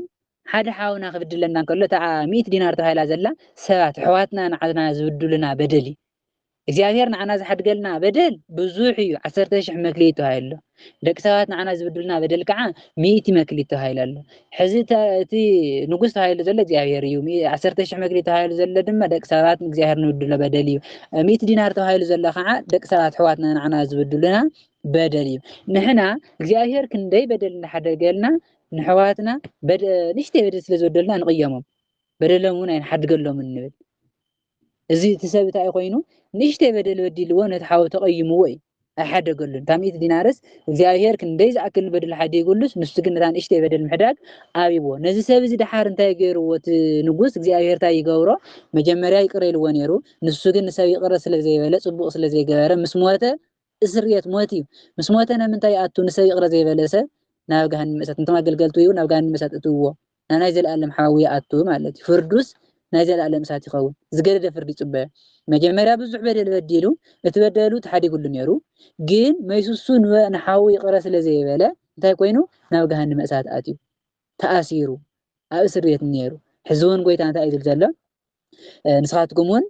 ንሕዋትኩም በደሎም እንተዘይሓዲግኩምሎም ፈፂሞም ኩሉ ሻዕ ክብድልኩም ከለው ንስኻትኩም ኩሉ ሻዕ ክትሓድጉሎም ኣለኩም እምበር 7,000 ቆፂርካ ወይ ከዓ 490 ግዜ ቆፂርካ ማለትስ ኣይኮነን ኩሉ ግዜ በደልኩም ክሕደገልኩም እንድሕር ደሊኹም ናትኩም ሓጢአት ናትኩም በደል ክሕደግ እንድሕር ደሊኹም እንታይ ግበሩ ንስኻትኩም እውን ነቶም ዝበደልኩም ሕዋትኩም ሕደግሎም እዚ እንድሕር ኮይኑ እግዚአብሔር ኣምላኽ በደልኩም ክሓድገልኩም እዩ እንድሕር በደል ሕዋትኩም ዘይተሓድጉ ኮይንኩም ንሕዋትኩም ይቅረ ዘይትብሉ እንድሕር ኮይንኩም ግና እግዚአብሔር እውን ይቅረ ይብለኩም ከምኡ ክገብረኩም ማለት ናብ ገሃነም እሳት ክትወኩም ናብ ናይ ዘለኣለም ፍርዲ ክትወኩም እዩ ማለት እዩ ኣብዚ ንመሃሮ ምሳሌ ዓብይ ነገር ድማ ንሕዋትና ክብድሉና እንከለው በቲ ዝበድሉና መጠን ኩሉ ግዜ ይቅረ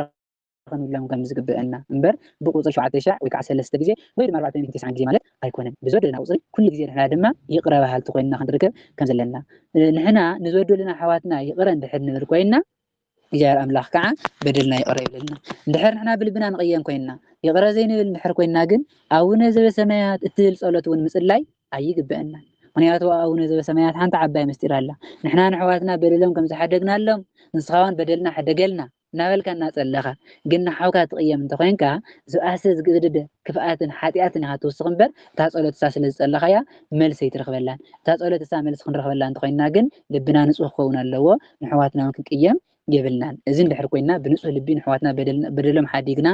ንእግዚአብሔር ኣምላኽ ንልምኖ እንተኮይንና ግን እግዚአብሔር ኣምላኽ እቲ 10,000 መክሊት ተመሲሉ ዘሎ ንሕና ንእግዚአብሔር ንብድሎ በደሊ እግዚአብሔር ክንዲ ዝበደልና እንተበደልናዮ ይቕረ ግበረልና እንተኢልናዮ ይቕረ ከም ዝብለና ይዘርደአና እሞ እናክብራን ኣሕዋተይ ኣሕዋትና ክብድልና እዮም ብዙሕ በደል ክብድልና ከለዉ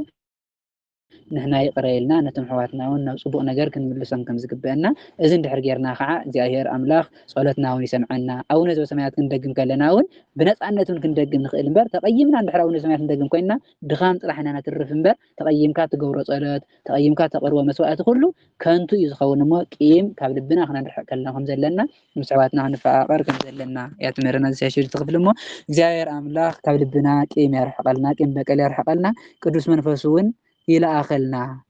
ስለ ዝነበረና ጻኒሕት ቅዱስ እግዚአብሔር ኣምላኽና ስሙ ዝኸበረን ዝተመስገነን ይኹን ጸጋ ጎይታና ኢየሱስ ክርስቶስን ፍቕሪ እግዚአብሔር ኣብን ሕብረት መንፈስ ቅዱስን ጸሎት ኩሎም ቅዱሳን ኣቦታትና ምስ ኩላትና ይኹን ወስብሐት ለእግዚአብሔር ወለወላዲቱ ድንግል ወለመስቀሉ